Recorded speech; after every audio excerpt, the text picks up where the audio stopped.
Arrancamos el año con una novedad. Este es el primer episodio de Anomalía, el podcast de Kafka Escritores. Ahora que empieza el segundo cuarto del siglo XXI, y aunque somos conscientes de que los podcasts proliferan en este tiempo, queríamos un espacio para charlar de libros, cuentos, arte y sobre todo anomalías. En este programa hablaremos de lo que es la literatura fantástica, compartiremos el manifiesto de Anomalía. Carlos Arellano nos hablará de hábitos de lectura y objetivos para arrancar el año. Marilu Nieto comentará el texto Haz buen arte de Neil Gaiman que discutimos en el taller. Cerramos este episodio comentando una de las primeras anomalías, Berenice. Soy Santiago Peña Bozano y te invito a acompañarnos en este viaje anómalo. Bienvenidos.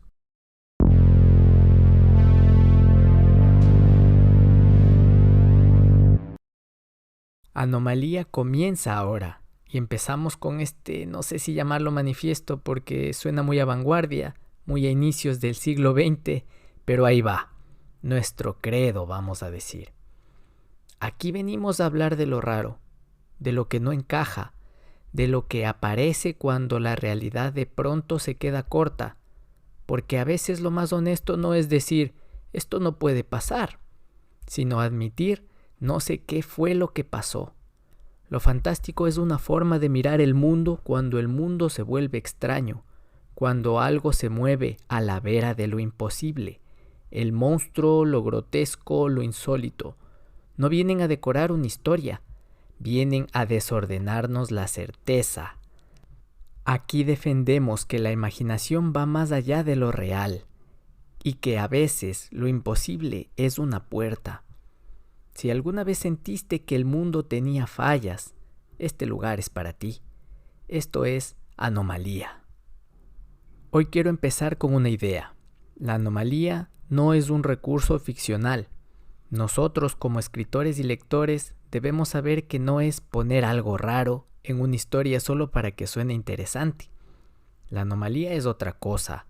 Es ese momento en el que la realidad, la normalidad, lo cotidiano se descuadra. Como si el mundo de pronto mostrara una grieta, un error, un bug, una falla mínima, pero suficiente para cambiarlo todo. Y a nosotros nos obsesiona esa frontera. Lo fantástico nace cuando el mundo parece normal y de pronto entra algo imposible que no debería existir, algo que rompe las reglas. Entonces aparece una pregunta que ya no se puede callar, como si la vida te dijera, ¿ves? Tu realidad no era tan sólida como creías. Esa es la anomalía funcionando. Un quiebre que no se puede explicar del todo y que te obliga a elegir. O aceptas que el mundo cambió o te vuelves loco intentando normalizarlo nuevamente. Esa sensación de lo familiar volviéndose raro, como cuando algo cotidiano se mueve 1 milímetro y con ese milímetro ya no estás a salvo. Una coincidencia demasiado exacta. Déjà vu, una mirada que dura más de la cuenta, psicópatas, como si la realidad estuviera jugando contigo. Eso es anomalía. Te pone en la duda, en el esto no puede ser, pero está sucediendo. La realidad tambaleándose frente a lo fantástico. Aquí defendemos el derecho a imaginar más allá de lo real. Defendemos la incertidumbre como efecto. Defendemos el monstruo como cultura, lo grotesco como espejo, porque lo real es útil, pero lo real también es un límite para la ficción. Quedó un poco largo el manifiesto, pero tenía que decirse y se dijo. Continuamos.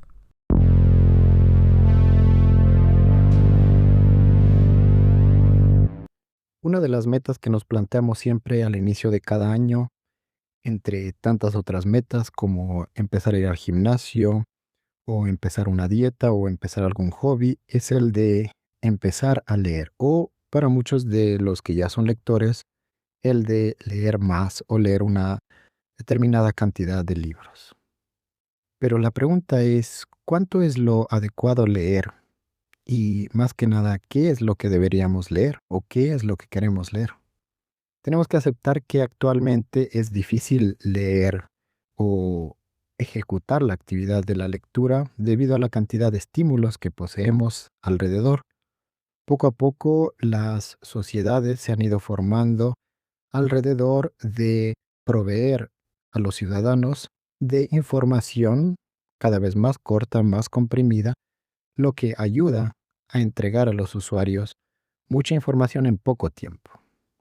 Por eso vemos la proliferación de redes sociales, de reels, etc. Una de las consecuencias, lamentablemente, es que como sociedad hemos perdido la capacidad de realizar actividades que requieren una mayor concentración. A pesar de eso, existen actualmente muchos estudios que apuntan a que mm, la crisis que ahora sufrimos de ansiedad tiene que ver mucho con esta sobreestimulación que damos a nuestro cerebro.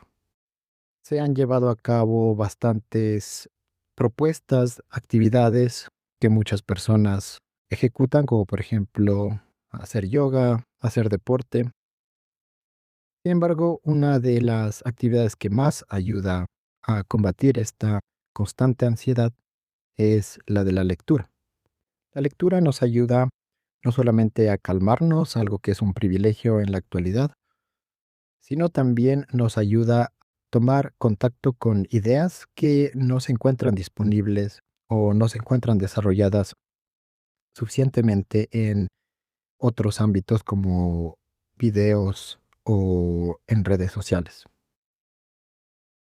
Muchos, a pesar de que existe este declive de la lectura a nivel mundial, muchos seguimos considerando la lectura como algo positivo. Lo curioso es que muchos de nosotros deseamos haber leído, pero no queremos leer. Es decir, queremos poder decir que leímos algún libro, que leímos El Quijote o que leímos la Odisea, pero no estamos dispuestos a hacer el acto de leer, a pesar de que este no cuesta. Si dejamos a un lado el, el problema de la adquisición de libros. También existe actualmente con ChatGPT, por ejemplo, u otro tipo de plataformas de inteligencia artificial, la posibilidad de que se nos resuma los textos largos como libros. Pero para nosotros darnos cuenta de lo erróneo que es esto, es como por ejemplo ver una serie de resúmenes de películas y decir que hemos visto esas películas. Obviamente para todos, para la gran mayoría, eso va a sonar equivocado, justamente porque ver una película no es simplemente saber lo que pasa o saber lo que pasó, sino ejecutar el acto de escuchar, de ver, de entender y de sentir lo que está pasando en esa película. De la misma manera, en los libros no deberíamos enfocar nuestro objetivo en poder decir que leímos un libro a pesar de que nuestros egos nos llaman a eso, sino de sentarnos y tomar contacto con esas palabras. Es decir, hay que leer no por haber leído, sino por el acto y el placer mismo que nos puede proporcionar la lectura. Pero para esto debemos leer lo que nos gusta, o al menos algo que no nos disguste. Y en este sentido yo soy bastante, por así decirlo, poco ortodoxo. Yo soy mucho de la idea de recomendar a la gente que lea lo que quiera, lo que le llame la atención, lo que le provoque ganas. Ya sea esto unos textos de Shakespeare, ya sea esto El Quijote, o ya sea novelas policíacas, o incluso libros de, por ejemplo, cómo entender los mercados, o libros de psicología, etc. Leer, porque ya tener el hábito de la lectura cultivado nos abre la posibilidad de que podamos tomar contacto con muchas otras ideas a través de la lectura. En ese sentido, yo recomiendo leer lo que nos guste. Otra pregunta es ¿cuánto deberíamos leer? Esta es otra pregunta cuya respuesta va a depender de la persona que lo pregunta. Si somos ya ávidos lectores que leemos, por ejemplo, 20 libros al año, sería una buena meta tratar de leer 25. O si, por ejemplo, queremos iniciar en la lectura este año, está bien si queremos empezar, por ejemplo, con 5 libros o incluso 2 libros, o por qué no un libro. Estoy convencido de que un libro es mejor que ningún libro. Y en esto creo que algo que me ha servido y he visto que sirve a muchas personas es tener metas realistas. Es decir, si nunca he leído o no he tenido el hábito de leer, es mejor plantearme una meta corta. Es decir, tal vez unos 2 libros o unos 5 libros. Si ya leo 20 libros al año, es mejor no intentar 50 el siguiente año, sino tal vez intentar 25 o 30. Y a pesar de que muchas veces tal vez no logremos ese objetivo, lo importante es que lo hayamos intentado. Y si mi objetivo fue leer 30 libros, pero leí 15, créanme que el placer de haber leído esos 15 libros nos hará olvidar que no pudimos cumplir esa meta.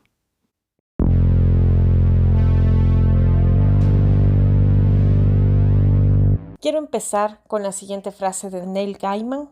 El momento en que sientas que tal vez estás caminando por la calle desnudo, exponiendo demasiado de tu corazón y tu mente, y lo que existe en tu interior, mostrando demasiado de ti, ese es el momento en el que tal vez estés comenzando a hacerlo bien.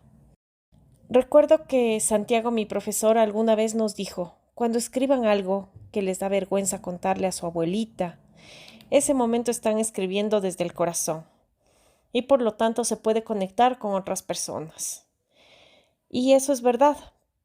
Cuando yo he escrito algo personal, envuelto en las brumas de un ambiente ficticio, pero con el dolor o alegría que me provocó, puedo provocar esa misma sensación en mis lectores.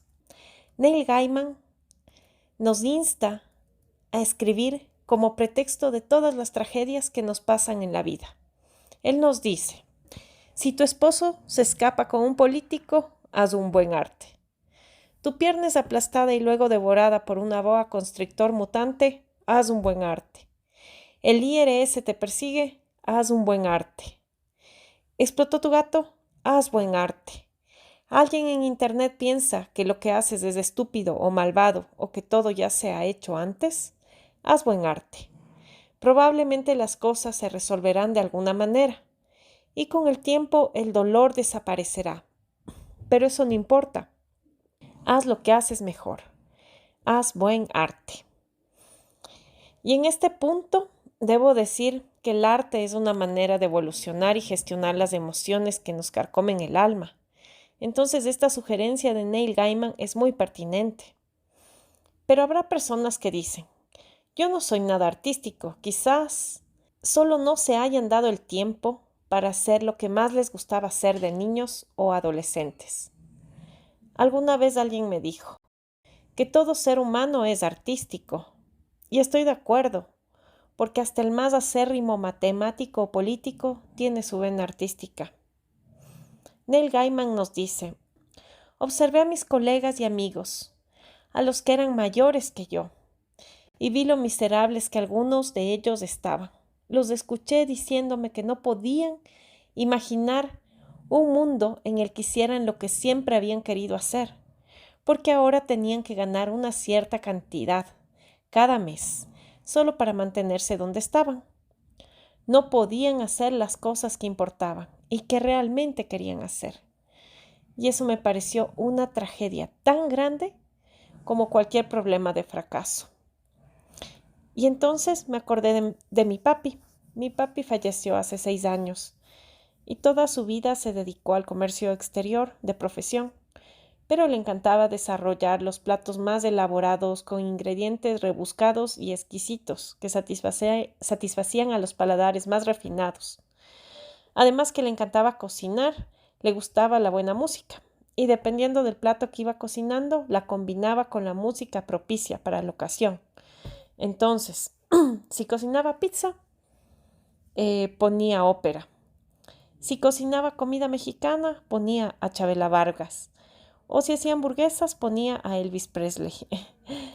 Entonces, estoy convencida que las horas que cocinaba los domingos, solo los domingos porque era el tiempo que él tenía disponible, era lo mejor de su semana.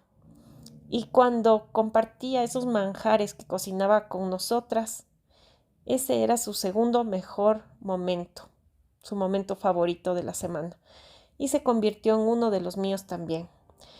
Para mí él era un erudito del arte culinaria sin título, y nosotras fuimos testigos de sus maravillosas creaciones.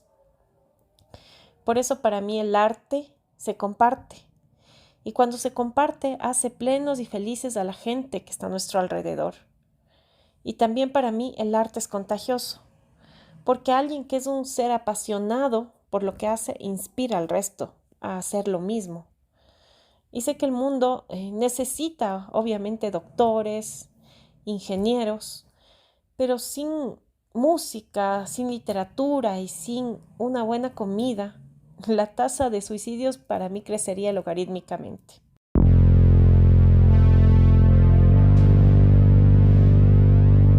Bueno, gente, he empezado el año leyendo Edgar Allan Poe, al maestro Edgar Allan Poe, y lo hice con narraciones extraordinarias, en la traducción de Julio Cortázar, que es una traducción clave de un libro clave en la tradición del cuento. Yo siempre había leído a Poe en sus obras completas, así como en bloque, pero curiosamente nunca lo había leído desde este cuentario Comunidad. Es ese libro que uno sabe que leen en las escuelas y colegios, pero al verlo así de frente, ahora con calma, me ha encantado.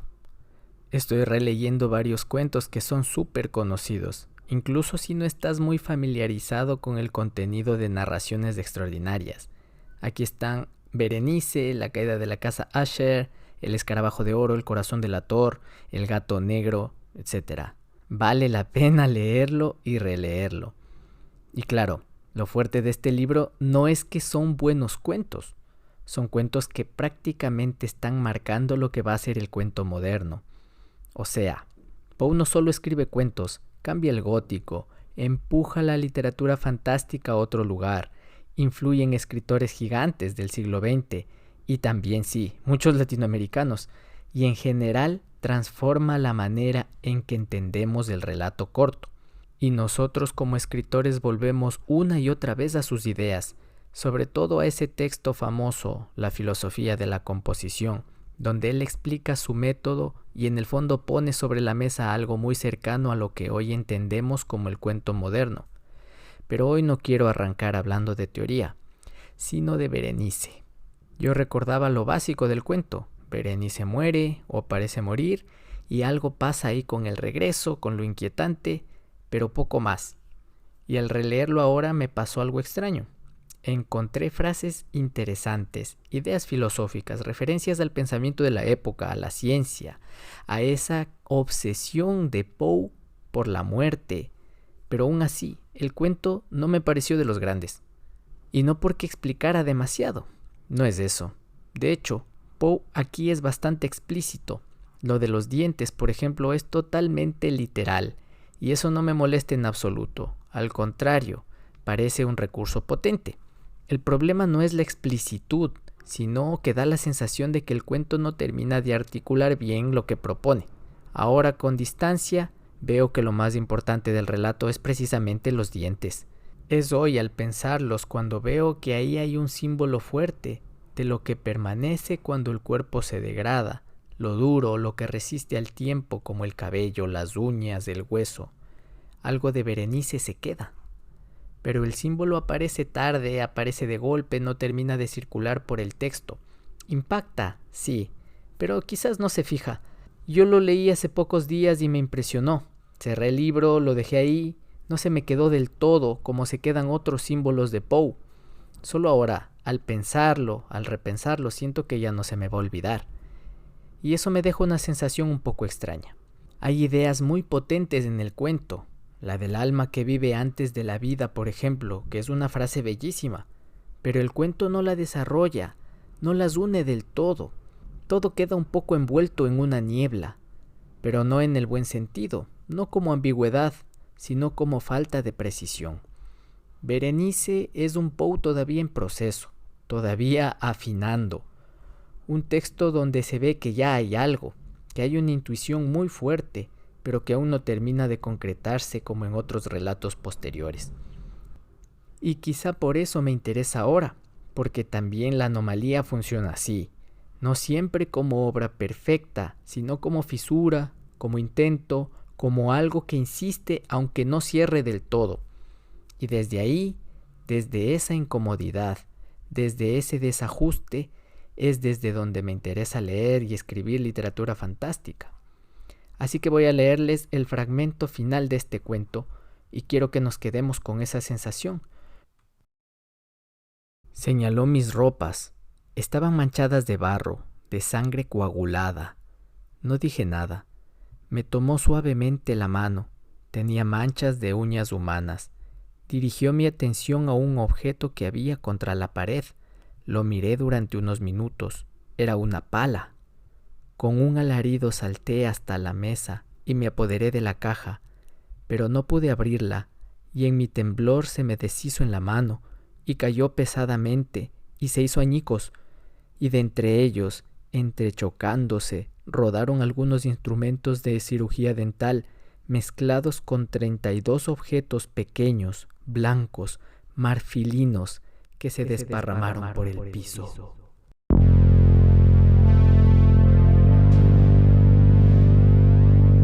Gracias por llegar hasta aquí. Esto fue Anomalía. Nos escuchamos en el próximo episodio.